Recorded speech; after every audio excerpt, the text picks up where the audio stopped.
د افغان ځانګړو ځواکونو په باره کې ولسمشر تازه څرګندونې چې ګاونډیان یې حق حیران کړ. دا چې ولسمشر څه ویلي ویډیو تر پایه وګورئ او زموږ د یوټیوب چینل در سره هم سبسکرایب کړئ ترڅو زموږ نوې ویډیو اول در تاسو ورسیږي. وروستیو کې اوازې دي چې امریکایي ځواکونه له افغانستان څخه وځي، خو بل خوا د طالبانو په بریدونو کې افغان ځواکونو ته مارګزوب لا هم بیخي زیاته سوې ده.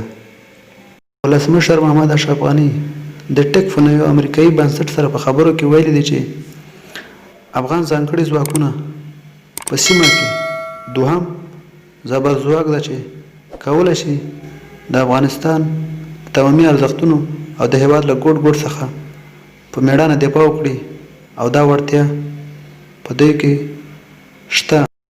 دا څرګندونه په داسې وخت کې کېږي چې د راتلونکي کال په نیمایي کې به ټول امریکایي ځواکونه په بشپړ ډول له افغانستان څخه ووځي.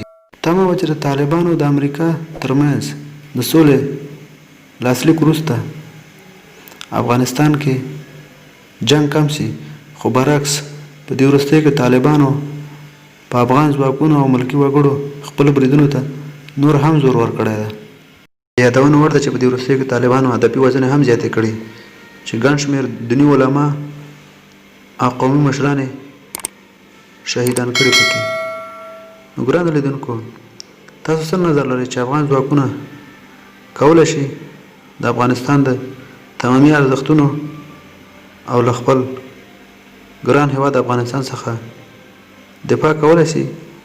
خپل نظر موږ سره په کمنټ کې شریک کړئ او د نورو ویډیوګانو لپاره زموږ د یوټیوب چینل در سره هم سبسکرایب کړئ ترڅو زموږ نوې ویډیو اول تر تاسو ورسیږي.